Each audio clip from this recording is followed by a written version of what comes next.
ចំណងអាពាហ៍ពិពាហ៍ច្បាប់ធម្មជាតិបានកំណត់ឲ្យមនុស្សស្ទើរតែគ្រប់គ្នាត្រូវមានគ្រួសារស្វាមីភរិយាតែច្បាប់ធម្មជាតិមិនបានកំណត់ឲ្យជីវិតគូរបស់បុរសស្ត្រីដែលបានគ្នាជាប្តីប្រពន្ធត្រូវតែមានសុភមង្គលនោះទេគឺស្វាមីភរិយាត្រូវតែប្រឹងប្រែងបង្កើតសុភមង្គលឲ្យខ្លួនឯងដូច្នេះហើយទើបមុនពេលរៀបការ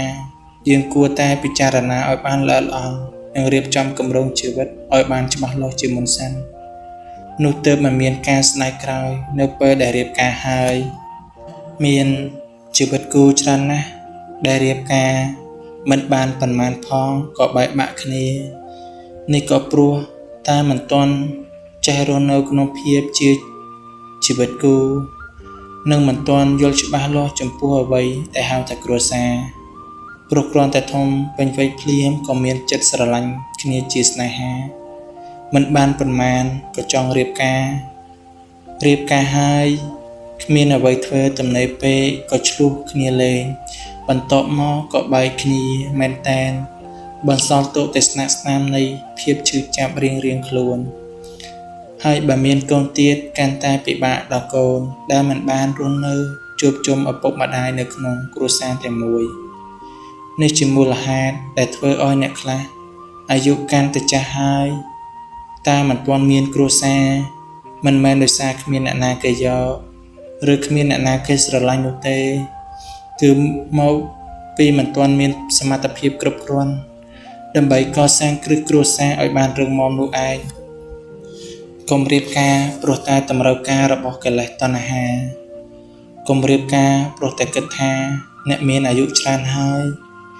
កុំរៀបការព្រោះតែត្រូវការអ្នកមើលថែពេលអ្នកចាស់ទៅកុំរៀបការ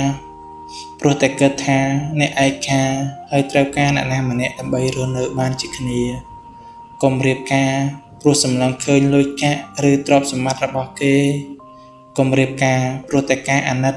អ្នកណាម្នាក់ទោះបីជាគេនិយាយថាអាណិតធំជាងស្រឡាញ់ក៏ពិតមែនតែវាបានត្រឹមតែអាណិតវាមិនមែនជាក្តីស្រឡាញ់ពិតប្រាកដកុំរៀបការព្រោះតែសម្ពាធគ្រួសារឬក៏ឪពុកម្ដាយបង្ខិតបង្ខំកុំរៀបការព្រោះតែចង់បំភ្លេចអ្នកចាស់កុំរៀបការព្រោះតែចង់ស្លៀកសម្លៀកបំពាក់អាពាហ៍ពិពាហ៍កុំរៀបការព្រោះតែចង់បានកូន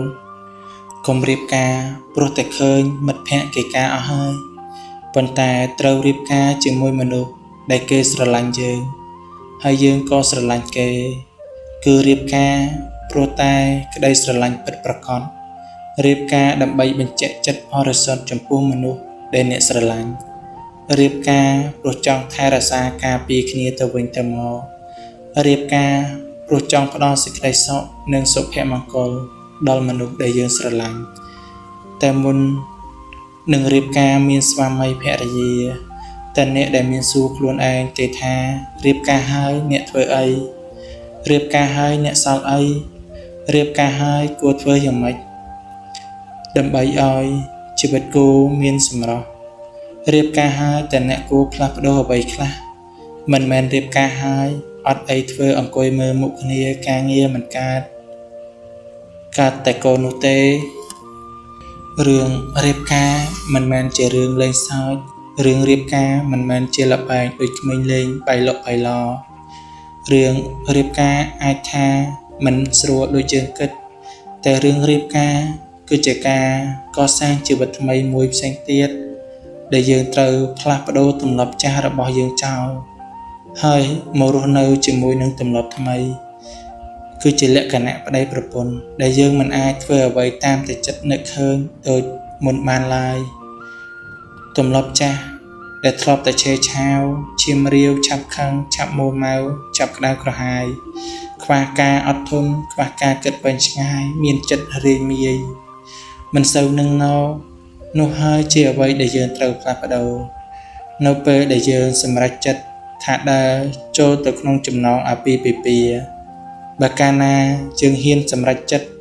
ដើរចូលចំណងហើយគឺត្រូវតែស៊ូទ្រាំអត់ធ្មត់សង្កត់ចិត្តជាមួយគ្នានៅពេលដែលចំណងជីវិតអាពាហ៍ពិពាហ៍វិរិតខ្លាំងចំណងកាន់តែរិត យើងកាន់តែតស៊ូកាន់តែរឹតយើងកាន់តែរឹងមាំបើយើងតស៊ូបានជោគជ័យយើងនឹងរស់នៅយ៉ាងមានសេចក្តីសុខនៅក្នុងចំណងនៅក្នុងពិធីរៀបអាពាហ៍ពិពាហ៍តាមប្រពៃណីខ្មែរមានពិធីមួយដែលយើងតែងតែដឹងគ្រប់គ្នាគឺពិធីចងដៃកូនកំលោះកូនក្រមុំក្នុងពិធីនោះមនុស្សភាគច្រើនដឹងត្រឹមតែថាធ្វើដើម្បីឲ្យពរជ័យដល់កូនកំលោះកូនក្រមុំឬក៏មើលឃើញត្រឹមតែលុយចងដៃតែប៉ុណ្ណោះតែបើយើងសិក្សាឲ្យច្បាស់ជាងនេះយើងនឹងឃើញថាអំបោះដៃដែលកូនកំលោះកូនក្រមុំគឺចង់រំលឹកឲ្យដឹងថាពេលនេះមិនមែននៅទំនេរទៀតទេទាំងពីរនាក់ជាប់ចំណងហើយគឺចំណងជើងចំណងដៃនិងចំណងក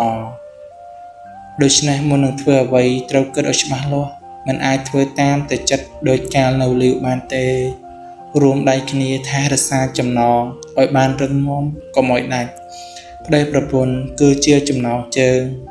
ទ្រព្យសម្បត្តិគឺជាចំណងដៃកូនប្រុសស្រីគឺជាចំណងកអំបោះដែលចងដៃគង់មានថ្ងៃដែលកាត់ចោលបានតែអំបោះបេះដូងដែលចងជីវិតត្រូវព្យាយាមរក្សាវាឲ្យកុំគប់បីកាត់ចោលឲ្យសោះប្រសិនជាអ្នកកាត់អ្នកប្រកាសជាឈឺចាប់តាមពិតចំណងគឺមិនបានមកចងអ្នកទេតែអ្នកទេតាដែលស្ម័គ្រចិត្តចូលទៅរកចំណងចងដោយខ្លួនឯងដូច្នេះត្រូវតែព្រមទទួលខុសត្រូវចំពោះចំណងដែលខ្លួនឯងបានចងទាំងខ្ញុំទាំងគេនៅម្នាក់ឯងស្រួលមិនចង់ទេបើជានាំគ្នាយកខ្លួនទៅជាប់ចំណងស្វាមីចិត្តស្មោះមិនប្រែដោះដៃភរិយាប្រពៃមានភក្តីស្នេហ៍ចិត្តមួយថ្លើមមួយមិនព្រួយបែកបែគ្រួសារថិតថេរព្រោះតែស្នេហ៍ពិត